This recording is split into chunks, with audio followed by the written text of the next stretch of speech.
মৰমৰ ছাত্ৰ-ছাত্ৰীসকল তোমালোকক মোৰ চেনেলটোলৈ স্বাগতম জনাইছোঁ। আজিৰ এই ভিডিঅ'টিত তোমালোকৰ অষ্টম শ্ৰেণীৰ যি 15 দিনীয়া স্বশিক্ষণ সমল দিয়া হৈছে তাৰে গণিত বিষয়টি আজিৰ ভিডিঅ'টোৰ যোগেদি তোমালোকলৈ আগবঢ়াইছোঁ। তোমালোকৰ গণিতত কি দিয়া আছে জানানে? তোমালোকে সপ্তম শ্ৰেণীত যি সমমিতি নামৰ পাঠ পঢ়ি আহিছিলা, পাঠ নং 14, আৰু সেই সমমিতি পাঠটোকে ইয়াত পুনৰ আলোচনা কৰা হৈছে। ইয়াত তোমালোকৰ কি দিছে অলপ চাই লওঁ বলা। ছাত্ৰ-ছাত্ৰীসকলে গণিতৰ সমস্যাসমূহ সমাধান কৰাৰ ক্ষেত্ৰত অভিভাৱক বা শিক্ষকৰ সহায় ল'ব পাৰিব। তোমালোকে অভিভাৱক বা শিক্ষকৰ সহায় ল'ব পাৰিবা এইখিনি সমাধান কৰোঁতে। ভালকৈ বুজি লৈহে প্ৰশ্নসমূহৰ উত্তৰ কৰিব। তোমালোকে ভালকৈ বুজি প্ৰশ্নসমূহৰ উত্তৰ কৰিবা। তাৰ বাবে উদাহৰণবোৰ মনোযোগেৰে পঢ়িব। উত্তৰসমূহ কৰোঁতে প্ৰয়োজন সাপেক্ষে অতিৰিক্ত কাগজ সংলগ্ন কৰিব পাৰিব। আৰু তোমালোকে এই উত্তৰবোৰ কৰোঁতে ক'ৰবাত যদি তোমালোকে ঠাই নজুৰে উত্তৰটো কৰোঁতে তেন্তে অতিৰিক্ত তোমালোকে কাগজ ইয়াৰ লগত সংলগ্ন কৰিব পাৰিবা। এতিয়া তোমালোকে এইটো চোৱা কি দিছে। কাষৰ পাতৰ চিত্ৰটোত থকা ৰেখাডালৰ ওপৰে ওপৰে পাত ভাঁজ কৰিলে বাওঁফালৰ সকলো অংশ সোঁফালৰ অংশৰ লগত হুবহু মিলি যাব। এই তোমালোকে কাষত চিত্ৰত যিটো পাত দিয়া আছে এই পাতখিলা তোমালোকে মন কৰা। এই পাতখিলাৰ ওপৰত এনেকুৱাকৈ আস্তনা আছে, হয়নে? এই আস্তনা, এই যিডাল আঁচ আছে, এই আঁচডালৰ যদি আমি এই আঁচডালৰ পোনে পোনে যদি আমি এই পাতখিলা ভাঁজ কৰোঁ তেতিয়াহ'লে এই পাতখিলা হুবহু বাওঁফালৰ সকলো অংশ কি হ'ব? সোঁফালৰ অংশৰ লগত মিলি যাব, হয়নে? ইয়াৰ পৰা ক'ব পৰা যায় পাতটো এটা সমমিত চিত্ৰ, আৰু ইয়াৰ পৰা আমাৰ ক'ব পৰা যায় যে পাতটো এটা কি হয়? সমমিত চিত্ৰ হয়। আৰু ৰেখাডাল হ'ল সমমিতি ৰেখা বা সমমিত অক্ষ। আৰু এই যিডাল ৰেখা, এই ৰেখাডালক কি কোৱা হয়? সমমিতি ৰেখা বুলি কোৱা হয় বা সমমিত অক্ষ বুলিও কোৱা হয়। গতিকে তোমালোকে নিশ্চয় বুজিলা সমমিত চিত্ৰ কি আৰু সমমিত ৰেখা বা সমমিত অক্ষ কি। তোমালোকক মই আৰু দুটামান ছবি দেখুৱাইছোঁ, চোৱা। এয়া অমিতা গছৰ পাত, এয়া অমিতা। এইবোৰ আমি সমানে দুভাগত ভাগ কৰিব পাৰোঁ, হয়নে? এইবোৰ দুভাগত ভাগ কৰিব পাৰোঁ। বা তোমালোকে তলত আৰু ছবি চোৱা। এয়া শেৱালি গছৰ পাত, বা এয়া আহঁত গছৰ পাত, বা তলত কাঞ্চন গছৰ পাত এইখিলাও আছে। এই পাতবোৰ আমি কি কৰিব পাৰোঁ? সমানে ইয়াত আমি দুভাগ কৰিব পাৰোঁ, হয়নে? গতিকে এইবোৰ কি হয়? সমমিত চিত্ৰ হয়। যিবোৰ চিত্ৰক আমি সমানে দুভাগ কৰিব পাৰোঁ সেইবোৰকে সমমিত চিত্ৰ বা সমমিত বস্তু বুলি কোৱা হয়। আৰু যিডাল ৰেখা সাপেক্ষে সমানকৈ দুটা ভাগত ভাগ হয় সেই ৰেখাডালক কি কোৱা হয়? সমমিতি ৰেখা বা সমমিত অক্ষ বুলি কোৱা হয়। আশা কৰিছোঁ তোমালোকে এইখিনি বুজি পালা। এতিয়া এইখিনি চোৱা। ইয়াত কি দিছে? ABC সমবাহু ত্ৰিভুজৰ শীৰ্ষবিন্দু আৰু ইয়াৰ বিপৰীত বাহুৰ মধ্যবিন্দুৰ মাজেৰে যোৱা ৰেখাবোৰ সমমিতি ৰেখা। ইয়াত তোমালোকে কাষৰ চিত্ৰটো চোৱা। এইটো এটা কি ত্ৰিভুজ হয়? সমবাহু ত্ৰিভুজ। আৰু এই ত্ৰিভুজটোৰ নাম দিছে ABC। আৰু এই ত্ৰিভুজটোৰ যি শীৰ্ষবিন্দু A, B আৰু C, সেই শীৰ্ষবিন্দুৰ যি বিপৰীত বাহু, সেই বিপৰীত বাহুৰ যি মধ্যবিন্দু তাৰ মাজেৰে যোৱা ৰেখাবোৰ হৈছে এই ত্ৰিভুজটোৰ সমমিতি ৰেখা। অৰ্থাৎ ইয়াত এই AD বা BE বা CF হৈছে এই সমবাহু ত্ৰিভুজটোৰ সমমিতি ৰেখা। দেখা গ'ল যে সমবাহু ত্ৰিভুজৰ সমমিতি ৰেখাৰ সংখ্যা 3। আৰু আমি কি পালোঁ? এই সমবাহু ত্ৰিভুজটোত আমি সমমিতিৰ ৰেখাৰ সংখ্যা কেইটা পালোঁ? আমি কেইডাল পালোঁ? 3ডাল পালোঁ। কিন্তু এই পাতখিলাত আমি এডালহে পাইছিলোঁ। তাৰমানে পাতখিলা আমি এই ৰেখাটো সাপেক্ষে ই কি হয়? আমি ইয়াক এবাৰহে আমি ভাঁজ কৰি সমান কৰিব পাৰোঁ। কিন্তু সমবাহু ত্ৰিভুজত আমি এইফালেও ভাঁজ কৰি কৰিব পাৰোঁ, বা এইফালেও কৰিব পাৰোঁ, বা আমি এনেকৈও কৰিব পাৰোঁ, হয়নে? আশা কৰিছোঁ তোমালোকে বুজিলা যে সমবাহু ত্ৰিভুজৰ সমমিতি ৰেখাৰ সংখ্যা 3 কিয়। এতিয়া ইয়াত কিছুমান তোমালোকৰ প্ৰশ্ন দিছে। প্ৰশ্ন নং 1টো চোৱা। ইয়াত কি দিছে? এটা ৰম্বাস অংকন কৰা আৰু ইয়াৰ সমমিতি ৰেখাবোৰ চিহ্নিত কৰা। এতিয়া তোমালোকে ৰম্বাস নিশ্চয় জানা, বৰ্গৰ নিচিনাই ৰম্বাস, কিন্তু বৰ্গটো আমাৰ কি হয়? থিয় হয়, আৰু কিন্তু ৰম্বাসটো অলপ বেঁকাকৈ হয়, হয়নে? যদি মই কওঁ এইটো বৰ্গৰ নিচিনাই, যদি মাজৰখিনি নাথাকে এইটো বৰ্গ, কিন্তু ৰম্বাসটো কি হয়? এইটো অলপ এনেকৈ বেঁকা হয়। তোমালোকক মই দেখুৱাই আছোঁ। ৰম্বাস এটা অংকন কৰি আৰু লগতে তাৰ সমমিতি ৰেখাবোৰ এই ধৰণে কৰিবা 1 নম্বৰটোৰ বাবে 1 নম্বৰ প্ৰশ্নটোৰ বাবে তোমালোকে এই ধৰণে ৰম্বাস আঁকি ল'বা এই ধৰণে তোমালোকে ধুনীয়াকৈ ৰম্বাস আঁকি ল'বা আৰু তোমালোকে জানা যে ৰম্বাসত প্ৰতিটো বাহুৰ মাপ সমান হয় গতিকে সমানকৈ আঁকিবা মই এবোৰ 5 সেন্টিমিটাৰ 5 সেন্টিমিটাৰকৈ লৈছো তোমালোকে সমানকৈ লৈ আঁকি ল'বা তাৰ পিছত এই ধৰণে এডাল ৰেখা আঁকিবা আৰু এই ধৰণে এডাল ৰেখা আঁকিবা আৰু এই দুডাল হ'ব এডাল সমমিতি ৰেখা হ'ব এই ৰম্বাসটোৰ আৰু এইটো সমমিতি ৰেখা হ'ব ৰম্বাসটোৰ এই ধৰণে তোমালোকে 1 নম্বৰটো কৰি ল'বা এবাৰ প্ৰশ্ন 2 চোৱা ইয়াত কি দিছে এটা সুষম চতুৰ্ভুজৰ সমমিতি ৰেখাৰ সংখ্যা কিমান এটা সুষম চতুৰ্ভুজ বুলি কৈছে চিত্ৰ আঁকি চিহ্নিত কৰা যদি এটা সুষম চতুৰ্ভুজ বুলি কয় তেতিয়াহলে আমি বৰ্গৰ কথাকে বুজিব লাগিব কাৰণ আয়তটো কি নহব সুষম চতুৰ্ভুজ নহব কাৰণ সুষম চতুৰ্ভুজ বুলি ক'লে মানে সুষম শব্দটোৱে কি বুজায় বাহুকেইটা সমান বুজায় সুষম শব্দটোৱে সমান বুজায় তা চতুৰ্ভুজ চাৰিটা বাহু সমান থকা যি চতুৰ্ভুজ হেয়া সুষম চতুৰ্ভুজ আমাৰ বৰ্গটো হ'ব হয়নে তাৰ সমমিতি ৰেখাৰ সংখ্যা কিমান হ'ব আৰু হেতু চিত্ৰ আঁকি চিহ্নিত কৰিবলৈ দিছে প্ৰশ্ন 2 উত্তৰটো এই ধৰণে তোমালোকে কি কৰিবা ধুনীয়াকৈ এটা বৰ্গ এটা আঁকি ল'বা আৰু এটোৱে হৈছে সুষম চতুৰ্ভুজ তোমালোকে ব্ৰেকেটত বৰ্গ লিখিব পাৰা আৰু এই বৰ্গটোত সমমিতি ৰেখাৰ সংখ্যা হ'ব 4ডাল এনেকৈ এডাল হ'ব এনেকৈ আমি এডাল ৰেখা টানিলে বৰ্গটো সমানকৈ দুটা ভাগত ভাগ হয় এনেকৈও টানিলে ভাগ হয় এনেকৈও টানিলে ভাগ হয় এনেকৈ টানিলে সমানকৈ দুটা ভাগত ভাগ হয় গতিকে ইয়াত সমমিতি ৰেখাৰ সংখ্যা হ'ব 4 এটো সমমিতি ৰেখাৰ এটো সমমিতি ৰেখা এটো সমমিতি ৰেখা আৰু এইডালো সমমিতি ৰেখা এই ধৰণে চিনাক হেৰি কৰি দিবা লেবেল কৰি দিবা আৰু ইয়াত লিখিবা যে এটা সুষম চতুৰ্ভুজৰ সমমিতি ৰেখাৰ সংখ্যা কেইটা 4ডাল আশা কৰিছো এটো বুজি পালা তোমালোকে এইবাৰ প্ৰশ্ন 3 টো চোৱা ইয়াত কি দিছে এডাল সমমিতি ৰেখা থকা যিকোনো জ্যামিতিক চিত্ৰ এটা অংকন কৰা এনেকুৱা এটা জ্যামিতিক চিত্ৰ অংকন কৰিব লাগিব যাৰ কেৱল এডালহে সমমিতি ৰেখা থাকে তোমালোকে প্ৰশ্ন 3 ৰ বাবে এই ধৰণে উত্তৰটো লিখি ল'বা এডাল সমমিতি ৰেখা থকা এটা জ্যামিতিক চিত্ৰ তলত অংকন কৰা হল এনেকৈ লিখি কি কৰিবা এটা সমদ্বিবাহু ত্ৰিভুজ আঁকিবা সমদ্বিবাহু ত্ৰিভুজ জানা যি ত্ৰিভুজৰ দুডাল বাহুৰ মাপ সমান সেই ত্ৰিভুজকে সমদ্বিবাহু ত্ৰিভুজ বুলি কোৱা হয় ইয়াত এডাল বাহু আৰু এডাল বাহুৰ মাপ সমান আৰু সমদ্বিবাহু ত্ৰিভুজত কি হয় সমমিতি ৰেখা কেৱল এডালহে থাকে এনেকৈ সমমিতি ৰেখাডাল আঁকি সমমিতি ৰেখা লিখি দিবা এবাৰ প্ৰশ্ন 4 চোৱা ইয়াত কি দিছে বৃত্ত এটাৰ সমমিতি ৰেখাৰ সংখ্যা কিমান এটা বৃত্তৰ সমমিতি ৰেখাৰ সংখ্যা কিমান অসংখ্য নহয়নে বৃত্ত সাপেক্ষে সমমিতি ৰেখাবোৰৰ বিশেষ নামটো কি হেতু হ'ব ব্যাস এই কথাটো তোমালোকে বুজি পাইছানে তোমালোকক মই চিত্ৰৰ সহায়ত দেখাই দিছো চোৱা ধৰা তোমালোকে এনেকুৱা এটা বৃত্ত আঁকিছা তাৰ কেন্দ্ৰ এইটো এতিয়া এই বৃত্তটোৰ সমমিতি ৰেখা তোমালোকে কেনেকৈ অংকন কৰিবা এনেকৈ আমি এডাল ৰেখা টানিব লাগিব যিডালে বৃত্তটো সমানে দুভাগত ভাগ কৰে হয়নে এনেকৈ টানিলে সমানে দুভাগত ভাগ হ'ল বা যদি আমি এনেকৈ যদি টানো থিয়কৈ তেতিয়াও কি হ'ব বৃত্তটো সমানে দুটা ভাগত ভাগ হৈছে বা এনেকৈ টানিলেও দুটা ভাগত সমানে ভাগ হ'ব বা এনেকৈ টানিলেও আমি যি ধৰণে টানো সমানে দুটা ভাগত ভাগ হ'ব অৰ্থাৎ বৃত্ত এটাৰ সমমিতি ৰেখাৰ সংখ্যা অসংখ্য আৰু এই যিডাল সমমিতি ৰেখা তোমালোকে মন কৰাচোন এই সমমিতি ৰেখাডাল কি হৈছে বৃত্তটোৰ কেন্দ্ৰৰ মাজেৰে গৈছে আৰু আমি জানো যে বৃত্তৰ কেন্দ্ৰৰ মাজেৰে যোৱা জিয়াডালেই হৈছে বৃত্তটোৰ ব্যাস গতিকে এই বৃত্তটোৰ যি সমমিতি ৰেখা ইয়াৰ বিশেষ নামটো হৈছে ব্যাস 4 নম্বৰ প্ৰশ্নৰ উত্তৰটো এই ধৰণে লিখি ল'বা বৃত্ত এটাৰ সমমিতি ৰেখাৰ সংখ্যা অসংখ্য আৰু বৃত্ত সাপেক্ষে সমমিতি ৰেখাবোৰৰ বিশেষ নামটো হ'ল ব্যাস আশা কৰিছো তোমালোকে বুজিলা এইবাৰ প্ৰশ্ন 5 টো চোৱা কি দিছে কাখৰ চিত্ৰটোত সমমিতি ৰেখা কিমানডাল আছে আঁকি দেখুৱা এই যেটো চিত্ৰ দিয়া হৈছে এই চিত্ৰটোত কিমানডাল সমমিতি ৰেখা আছে আঁকি দেখুৱাব লাগে যদি আমি এনেকৈ যদি থিয়কৈ আমি যদি এডাল ইয়াত যদি আমি আস্তানো এডাল এই চিত্ৰটোৰ বাবে সমমিতি ৰেখা হ'ব কিয়নো এই ৰেখাডালে দুটা সমান ভাগত ভাগ কৰিলে ঠিক তেনেদৰে আমি যদি পথালিকৈ যদি আমি এনেকৈ যদি আমি এডাল ৰেখা আকো এটো ইয়াৰ সমমিতি ৰেখা হ'ব গতিকে এই চিত্ৰটোত সমমিতি ৰেখা কিমানডাল আছে দুডাল গতিকে ইয়াৰ উত্তৰটো তোমালোকে সম্পূৰ্ণ বাক্যত দুডাল বুলি লিখি দিবা আশা কৰিছো তোমালোকে এটো বুজিলা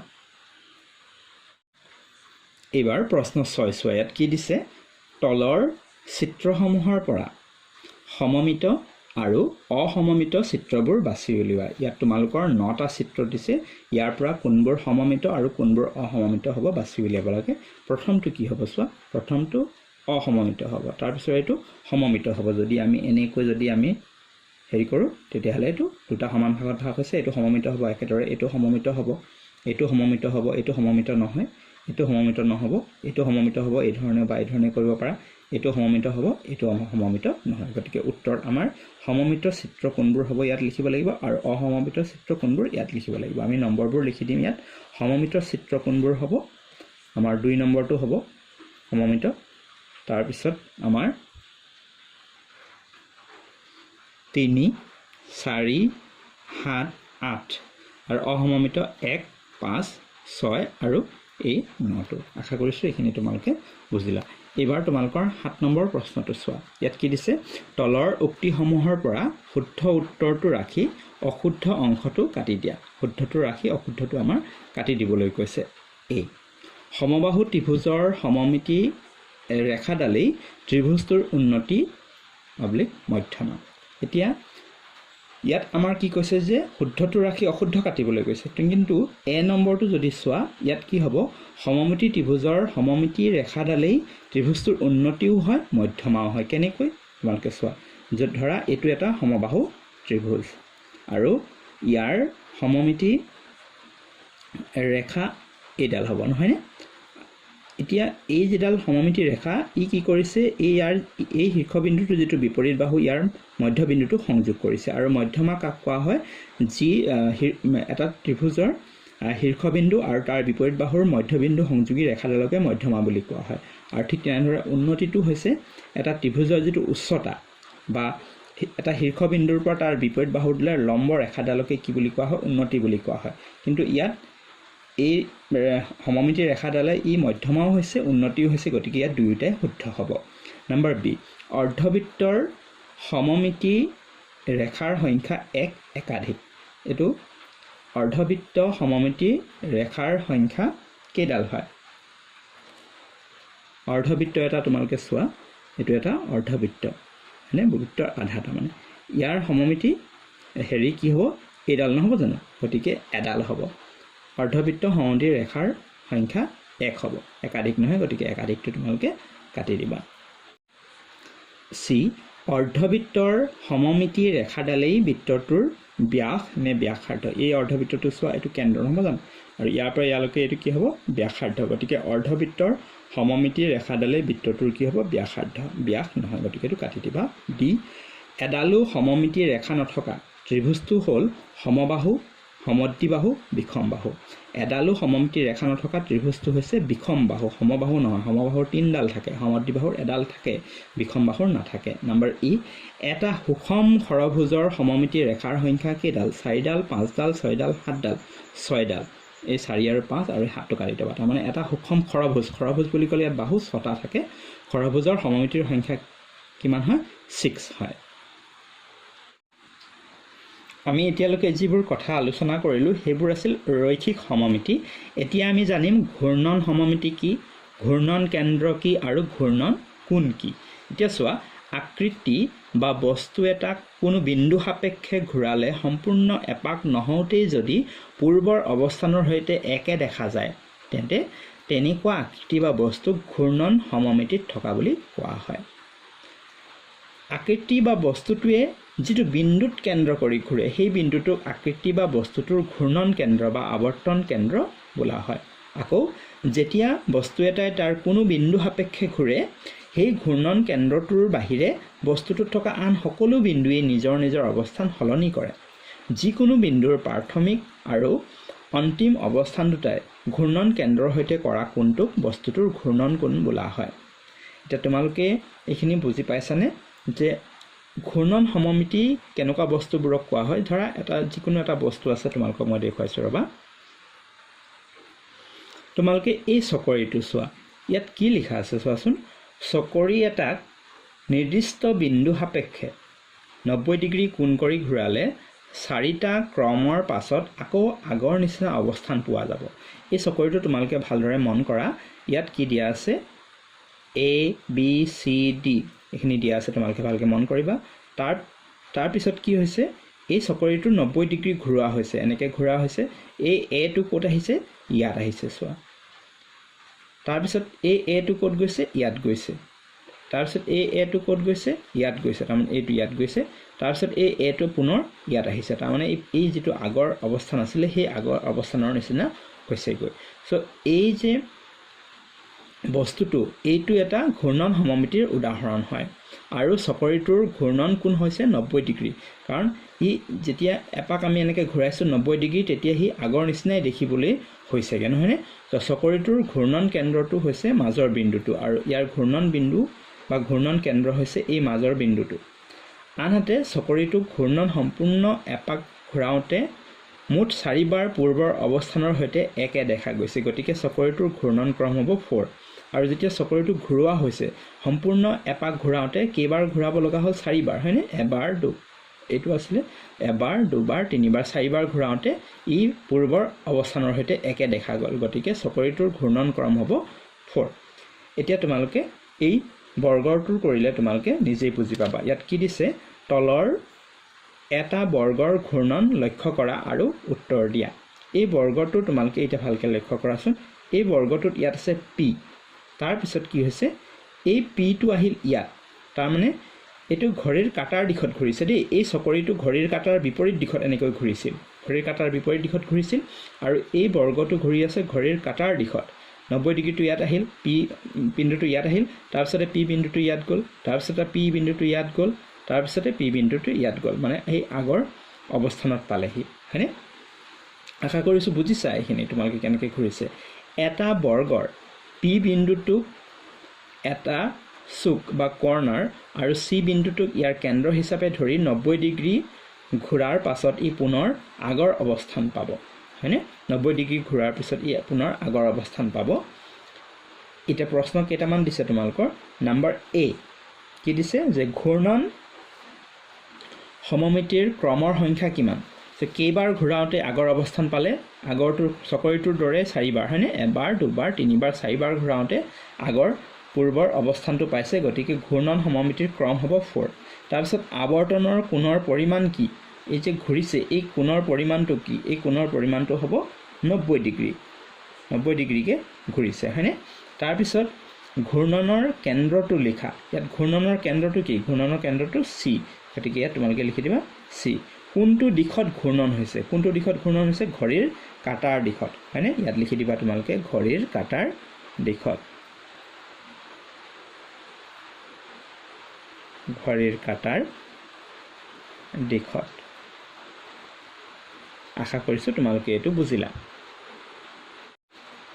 এবাৰ প্ৰশ্ন 8টো চোৱা ইয়াত দিছে সমবাহু ত্ৰিভুজ এটাৰ ঘূৰ্ণন সমমিতিত ৰৈখিক চিত্ৰসমূহ অঙ্কন কৰা আৰু তলৰ প্ৰশ্নসমূহৰ উত্তৰ দিয়া এবাৰ যেনেকৈ বৰ্গ বা আমি চকৰিটো চালো এবাৰ তেনেকৈ সমবাহু ত্ৰিভুজ এটা আমি লৈ চাব লাগিব আৰু ইয়াত কেইটামান প্ৰশ্ন দিছে তোমালোকৰ এইকেইটা প্ৰশ্ন দিছে A ইয়াৰ সমমিত অক্ষ কেইডাল আৰু কি কি B ঘূৰ্ণন কেন্দ্ৰ কোনটো C ঘূৰ্ণনৰ কোণটোৰ পৰিমাণ কিমান D ঘূৰ্ণন সমমিতিৰ ক্ৰম কেইটা এতিয়া প্ৰথমে আমি বলা এটা সমবাহু ত্ৰিভুজ লৈ চাওঁ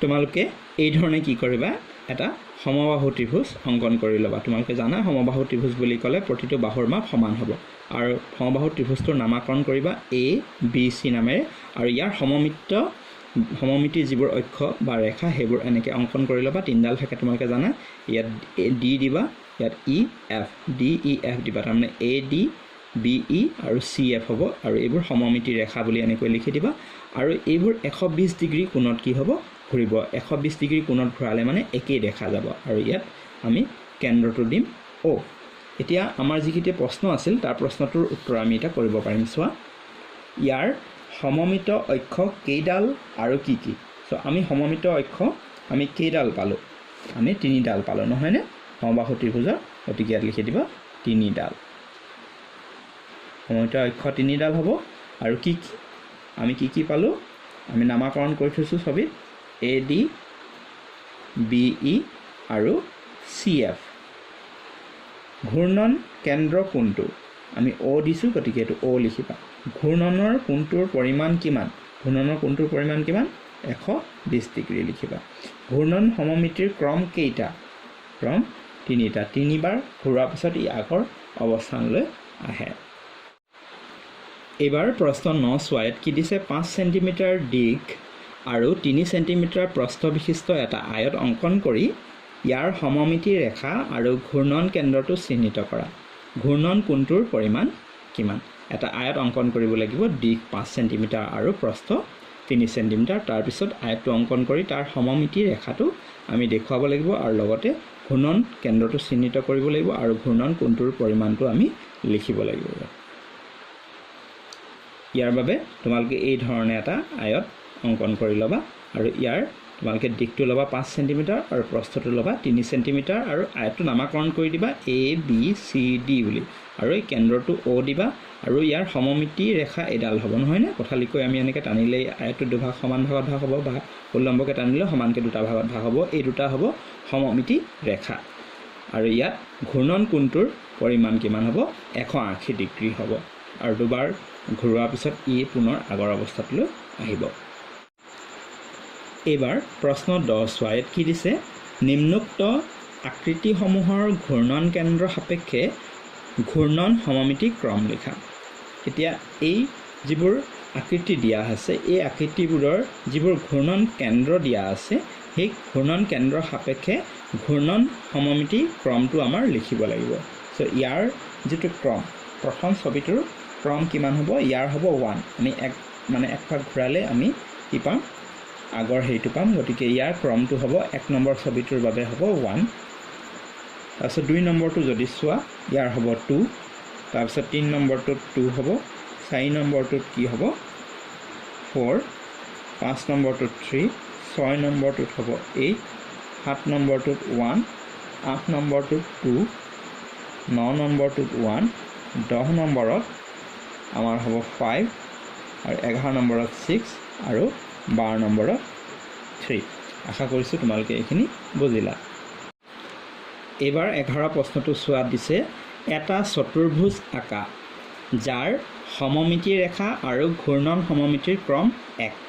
এনেকুৱা এটা চতুৰ্ভুজ আঁকিব লাগে যাৰ সমমিতি ৰেখা এডাল আৰু ঘূৰ্ণন সমমিতিৰ ক্ৰমো 1 হয়। চ' তেনেকুৱা এটা চতুৰ্ভুজ হৈছে আমাৰ চিলা। তোমালোকে ইয়াত চিলা এটা আঁকি দিবা।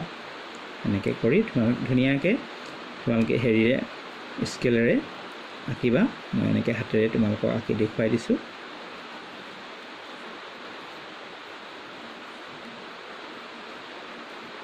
তো চিলাত যদি তোমালোকে চোৱা, তেতিয়াহ'লে ইয়াৰ কি হ'ব?